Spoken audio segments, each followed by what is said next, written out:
আজ কৌশিকী অমাবস্যায় আমাদের মা বল্লার মন্দিরে প্রচুর ভক্ত সমাগমের ভিড় হয়েছে। আমিও সেখানে পৌঁছে গেছি পুজো দেবার উদ্দেশ্যে। খুব সুন্দর একটা দিন, আর প্রচুর মানুষ এখানে মায়ের দর্শন করতে এবং পুজো দিতে চলে এসেছে।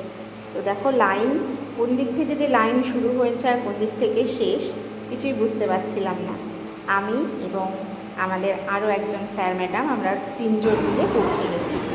আর খুব সুন্দরভাবে একদম মন্দিরের ভেতরে আমাদের পুজোর ব্যবস্থা করে দিয়েছে।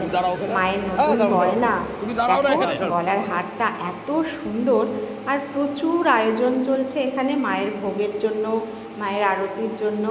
এখন এখানে আমরা মায়ের অঙ্গরাগ দেখছি, এত ভালো লাগছে সত্যি। এই বিশেষ দিনে মায়ের কাছে পৌঁছে গিয়ে মনটাই যেন ভালো হয়ে গেছে।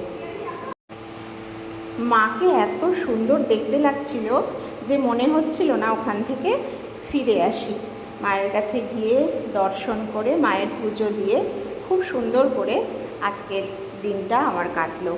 তো আমি একটা ছোট্ট ভিডিও বানিয়ে নিলাম, আর এই সম্পূর্ণ ভিডিওটা আমি তোমাদের উদ্দেশ্যে শেয়ার করছি। কেমন লাগলো? দূর থেকে যারা আমার ভিডিও দেখছো তারা আমাদের মা বল্লার দর্শন করে নিও। আর মা কিন্তু ভীষণ জাগ্রত, অনেক দূর দূরান্ত থেকে মায়ের কাছে যারা আসে এবং মায়ের কাছে যা মানত করে তাদের মানত পূর্ণ হয়। সবাই একবার মাকে প্রণাম করে নিও। তো এইভাবেই আজকে কৌশিকী অমাবস্যায় মায়ের কাছে পুজো দিয়ে আমার দিনটা কাটলো।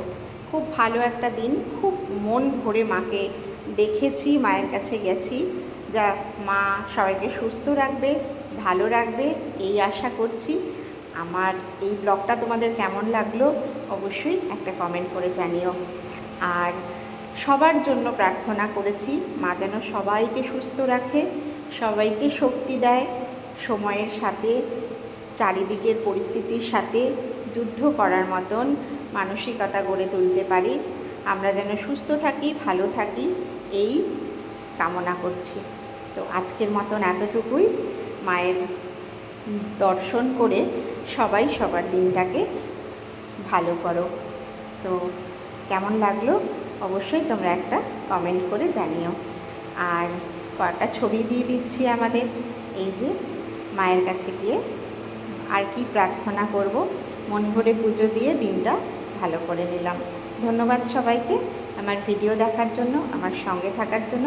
ভালো লাগলে অবশ্যই একটা লাইক, একটা কমেন্ট, একটা শেয়ার করে দেবেন। ধন্যবাদ।